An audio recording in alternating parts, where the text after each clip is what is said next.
And we're back. Sorry, let me adjust a little. Yes, so this is part 2. Just want to continue where we left off.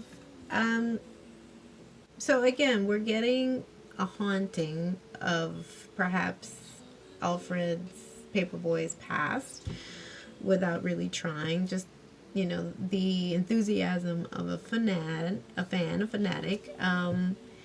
And though they keep pressing him, and Paperboy's had it, he's like, you know my number, you know all this information, you know my past, you know things that I know I have saved on the phone.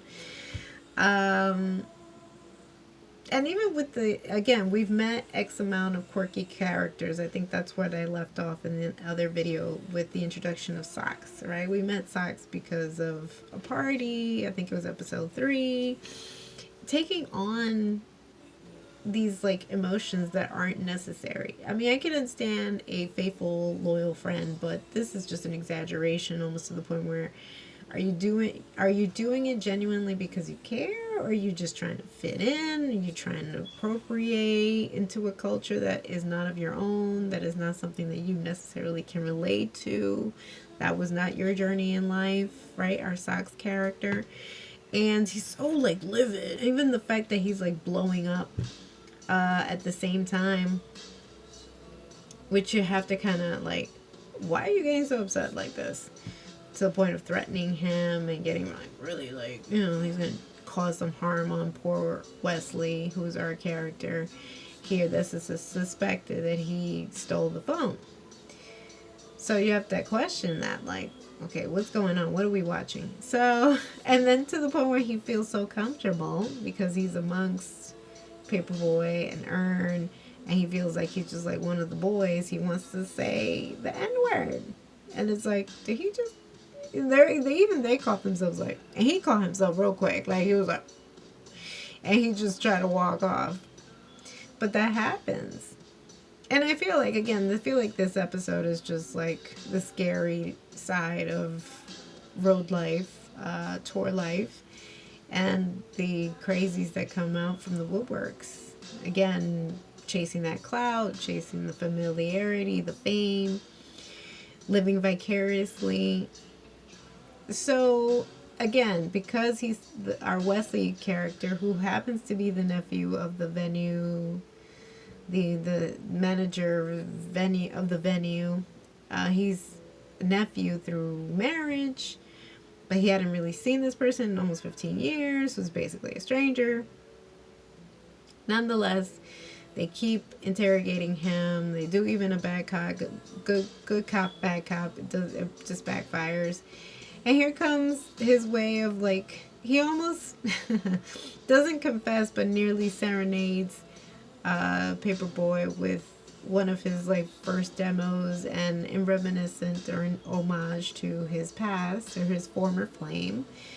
Probably even put him on the path of rapping, because I don't think that's what he was gonna do initially, but he found rap as a form of catharsis, way of processing the breakup. And so he basically just took his words and put this melancholic beat to it with his acoustic guitar. And again, this is why I love the show, because they pull from what we see, what we are saturated with YouTube and Instagram, and people feeling that they can just like put their own spin on perhaps even the raunchiest of songs. I think there's an acoustic version to WAP, Cardi B's WAP. And how sometimes it can even go viral is ridiculous. But he felt seen. And at the end of the episode, we just see that our Socks, our crazy Socks character, is the one that stole the phone. He's the purpose, the reason behind all the chaos. And he just puts it in the dumpster. So basically, without them knowing, he was the actual cancer attack, because he was going off for whatever reason, just to have stolen the phone himself. Caused all this chaos for heaven knows what. People have suspected, could he have been a friend of the owner, where Paperboy almost threatened to chop down that tree? Was he like placed there on purpose? But again, crazy stories from the road, right? And Van finally responds to Earn with just a thumbs up. She doesn't say, I'm okay, don't worry. Just a thumbs up, like. So then we move into white fashion, which was really a great episode as well, illustrating how these high brands really amazing to me, how they it always supposedly goes over their head and they don't know the racial intention behind their supposed work. We see a fashion designer, I think he's French, and very enthusiastic about his latest collection, which emphasizes on streetwear, which again is known to be showcased more in like urban settings, the ghetto. And of all caricatures to pick, he picks one that was blowing up, I think, in Italy, and it's of a raccoon. You know where we're going. You know where we're going. Because a number of brands have done this. Sorry to mention H&M, Gucci. And again, it's always oblivious. It was never our intentions. And then all of a sudden they have to clean up, do the biggest PR cleanup and getting people to, apologize for them, basically. Amazing, though. And not for nothing, but I did notice when I rewatched the episode is that the instances where they are being schooled about culture, their eyes just kind of like, it's almost like they've zoned out. So why do you put these things on the market? Because it's going to sell. But they could really care less of where it comes from, what it means, the significance of certain things. He basically put the Central Park 5 on a jersey. And swearing it was like, oh, because Central Park influenced me. We have 5 years in existence. And then puts the raccoon. It was like, come on. But again, we've thought that about a number of other products, right? Hoodies, I can look for the articles and I'll link them down below. And so they reach out to artists like Paperboy and see if they, they'll come out, in defense of them, that they really didn't know any better, but it's a great brand. Paperboy ain't crazy either. He's like, well, am I going to get money, compensation for this? And so it was earned. And it's like, well, we can't give you direct money because it would be unethical. But they always want to donate to charities. So he's like, well, Paperboy's like, well, I want clothes. I want at least tailored suits and at least 3 tailored suits, tailoring, and I want free clothes for 3 years. Which was smart. It was really smart. But Earn insists, like, we could be smarter. Why don't we get on the board? And if you're on at least for 5 years, you see the inner workings of how this works, and we can take that information, run with it, and inject it in our own communities. And so that way we see some kind of compensation and mobility when it comes to business. Actually have a footing. And he makes him think, and the wheels start turning for Paperboy. And he's like, yeah, okay. And so then we see the introduction of all these other characters. We're introduced to a bevy of other people who have done this before and have been compensated. But again, not like you would assume. At first it seems very superficial. They're getting tickets to this and air flights to that and getting bookings for this, or their books are being purchased through whatever. But they've reworked it to work in their favor. Like in the character of Kali, who's played by Fisayu Akinde. Again, don't crucify me, but he was phenomenal in this episode. And even the reference with DeMarco, who's played by Aaron Heffernan. So there were moments of colorism also. We could see that was very prevalent in the episode, and it was hysterical. But again, this happens, and these are instances that are very important to showcase because they're so closely relatable that you can understand. For the first time, we're actually seeing these characters.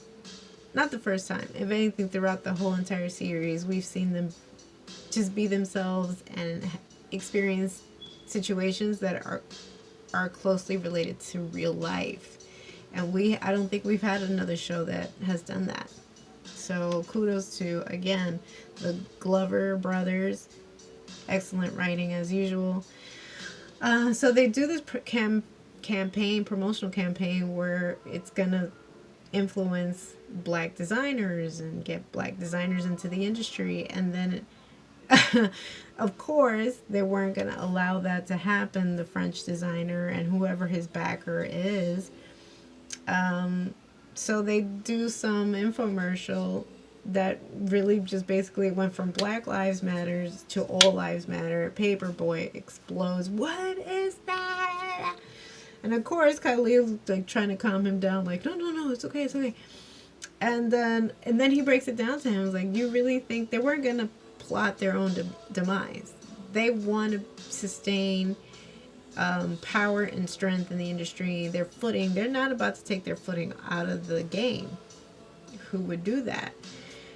To benefit, especially underrepresented race that has never really gotten the same level of success as they have. So you have to rework it. Khalil makes him conscious of that and says, like, you need a nonprofit. When you make a nonprofit, then you rework it. I've been doing this for years. You can't just straight out tell them what you want, because they're not going to give that to you. They'll always finesse it in their direction. Again, but we needed that information, because again, these are things that are closely related to real life. So the haunting of not being that presence and being there but not really being there, if that makes sense. I feel like that's what it was. And speaking of this episode, so again, I forgot sidetracked with the menu, but yeah, Paperboy gets an order when they're in the showroom. Beautiful location. I don't know if that was a legitimate location or set, but it was really look designer chic.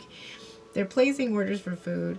Paperboy has had it with the European menu and is like, I need a dry rib, and I need a simple mac and cheese. Ern didn't want anything, but Darius did, and he wanted jollof rice, which is cuisine it's a Nigerian cuisine. And there's a part of town where they have this in this particular restaurant that he hasn't been able to make it out to, but he's heard good things about it, and he wanted that. Now, the person that coordinates and gets the food was not privy to that, and she was like, don't worry, we'll take you, we'll get the car, we'll get the gifts and everything, we'll go to where you want to have this experience. They go, and it's a little hole in the wall, and this just goes to show too how sometimes things that are near and dear to us and it's culturally based doesn't necessarily, although we want the very best for these restaurants, sometimes a person like this, either intentionally or unintentionally, now goes to the restaurant, is influenced by the culture, and buys that poor lady out. This was a Nigerian chef, and it's very culturally based, and the menus, all that, very welcoming. And she was like, oh yeah, all buying into the whole bit. And how is it that she gets to talk to the property owner, buys the restaurant out, basically displaces our restaurant owner to put in her own yucky spin to it? Sorry, but it was like her own chef. And we've seen this with a number, even certain chefs, even off of the Food Network. I mean, come on, I've seen chefs that are nowhere near Latin American culture and will put their own spin on it, and it's like, come on, can't we have this? Can't we just have this? So now Darius feels really super guilty that he inadvertently put this poor lady out of business to like this, so this lady can benefit. She had a whole truck and it was like Nigerian food. Lady, you had no business doing that. That was really some fucked up shit. That's the only word that fits here. But whatever. He feels super guilty and like just dumps it and never wants to talk to that lady again. poor lady who's just, and I've known restaurants like that too. That's why not necessarily do you want to put everything online, because something like that would happen. It's appropriation of every. It's the haunting of appropriation, perhaps. Yeah. So now moving. Oh, and then what am I saying? So then Van slips back into the episode, and again they pull from what we've been seeing in social media and everywhere, saturation. Van comes into some hotel lobby where Ern happens to be by chance.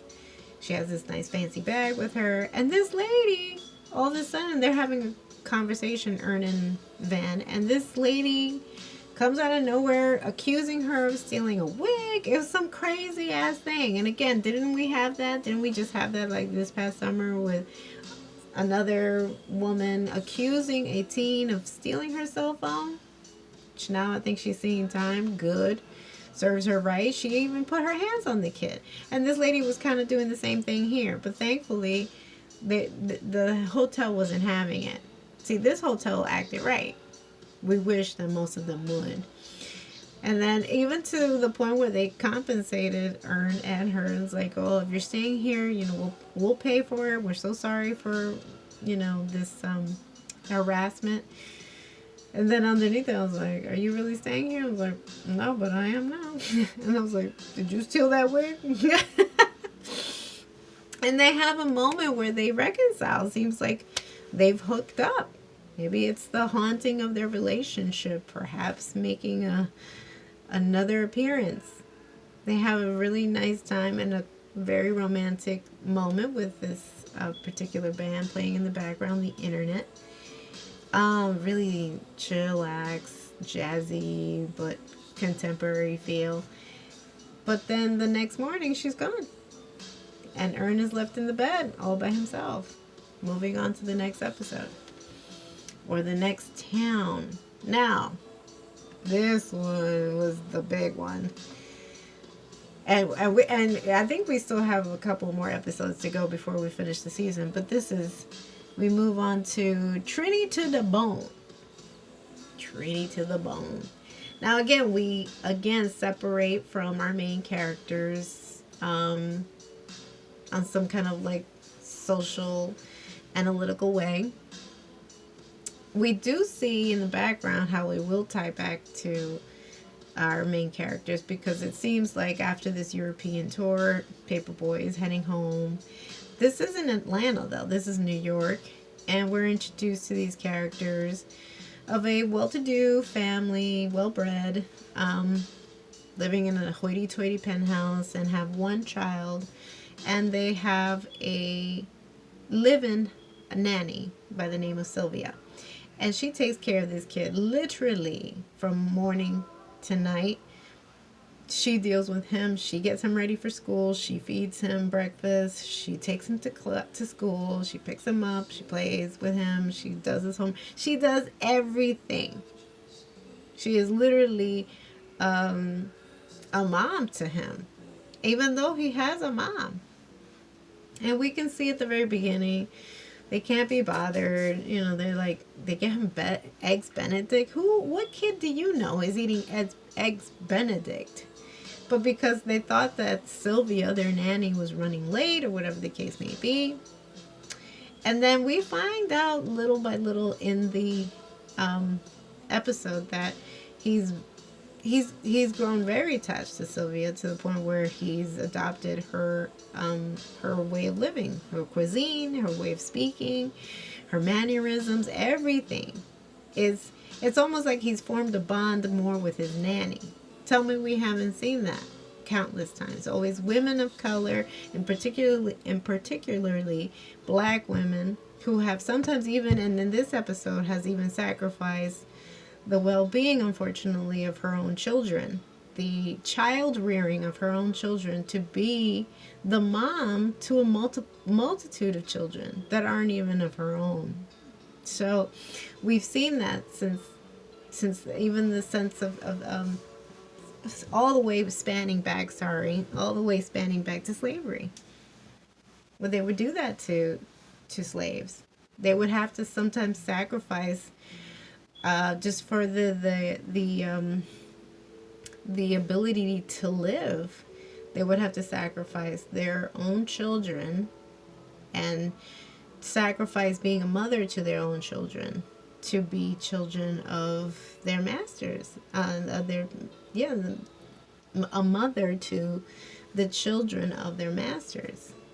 I mean, there have been cases where they had to even supply breast milk to the master's children as opposed to breast milk for their own children and nutrition of their own children.